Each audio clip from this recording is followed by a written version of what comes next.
السلام علیکم ناظرین، آج ہمارے ساتھ موجود ہیں غلام مرتضیٰ صاحب جو برو کے رہائشی ہیں۔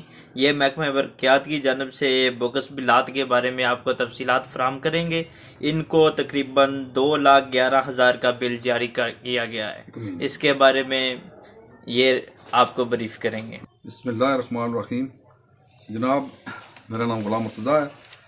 میں محکمہ برقیات کے بوگس بلوں کے حوالے سے آپ سے بات چیت کرنا چاہتا ہوں۔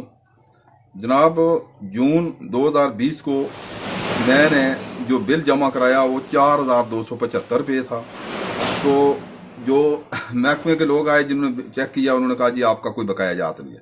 میں نے 4,275 روپے جمع کرا دیا۔ جب جولائی کا بل آیا تو وہ 2,11,873 روپے تھا۔ میں نے جب دیکھا، میں نے کہا شاید یہ بھول گئے۔ میں وہاں سے ایس ڈی او کے پاس آیا تو انہوں نے کہا جی کہ آپ بمبر ایکسین صاحب کے پاس چلے جائیں۔ میں جب وہاں گیا تو 2,11,873 روپے بل، تو انہوں نے کہا جی کہ یہ میر پر آپ اے سی صاحب کے پاس چلے جائیں۔ میں اے سی صاحب کے پاس گیا۔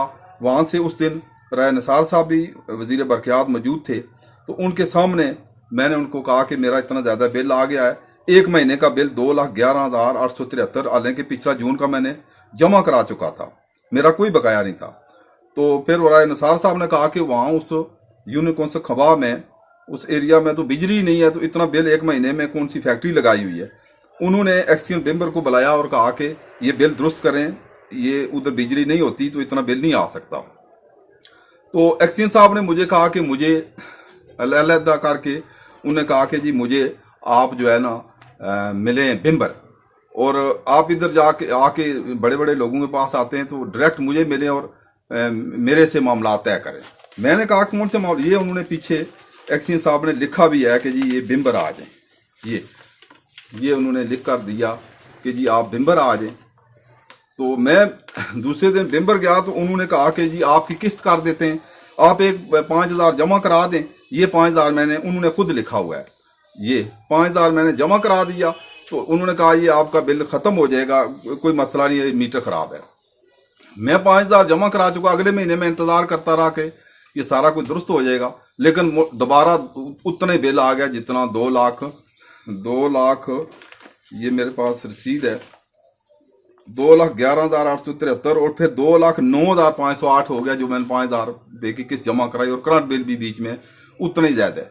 پھر انہوں نے کہا جی میٹر ڈیمیج، ان کے بندے نے میٹر اتار دیا، وہ انہوں نے کہا جی میٹر میر پر سے چیک ہوگا۔ میں نے میٹر میر پر لے گیا اسی صاحب کے دفتر میں، انہوں نے ادھر رکھ لیا، انہوں نے کہا بعد میں چیک ہم کرا لیں گے، یہ میٹر کا مسئلہ ہے۔ تو میٹر ڈیمیج ہو گیا اور وہ نیا میٹر میرا لگا دیا، اور وہ پرانا میٹر جو ہے ادھر ہی پڑا رہا۔ اب جو نیا میٹر لگایا اس پر بھی بل اتنا ہی آ رہا ہے۔ ابھی میں کل پھر گیا ہوں ایکسین صاحب کے پاس کہ میں نے کہا جی یہ میرا مسئلہ آپ نے حل نہیں کیا، ایک مہینے کا اتنا بل میں غریب آدمی میں نہیں دے سکتا ہوں۔ تو انہوں نے مجھے دفتر سے کہا بھی آپ باہر چلے جائیں، میں اس معاملے میں آپ کی کوئی مدد نہیں کر سکتا ہوں، آپ جائیں جدھر مرضی جانا، جس وزیر کے پاس جانا جائیں۔ تو میری یہ گزارش ہے کہ اگر اتنے بڑی پوسٹ پر ایک افسر بیٹھا ہے، داد رسی کی بجائے وہ دفتر نکال دے، اور پھر اتنا زیادہ بل 2,11,000 روپیہ ایک مہینے کا بل، پچھلے تمام بقایا جات کلیئر ہیں۔ اگر میٹر ڈیمیج تھا تو پھر نیا میٹر لگا دیا ہے ادھر۔ ابھی نیا میٹر جب لگایا تو اب وہ پرانا میٹر کدھر گیا؟ وہ پرانا بل جو ہے وہ سارا مجھ پر پڑ رہا ہے۔ تو میری داد رسی کی جائے۔ میں اقوام بالا سے، خصوصاً وزیر اعظم عمران خان سے یہ اپیل کرتا ہوں، وزیر اعظم فاروق حیدر سے، کہ ایک غریب آدمی جس کے گھر چھوٹا سا گھر ہے، کوئی اتنا خرچہ نہیں ہے، ابھی انہوں نے جو نیا میٹر لگایا وہ میٹر بھی اتنا پرانا مقصد ہے، شو کر رہا تھا 100-150 یونٹ وولٹ کر رہا ہے، ابھی 7,174 یونٹ جو ہے ایک مہینے میں ڈال دی۔ یہ مجھے انصاف دلایا جائے۔ میں وزیر اعظم عمران خان سے بھی اپیل کرتا ہوں، وزیر اعظم فاروق حیدر سے، وزیر برقیات سے بھی۔ بہت بہت شکریہ۔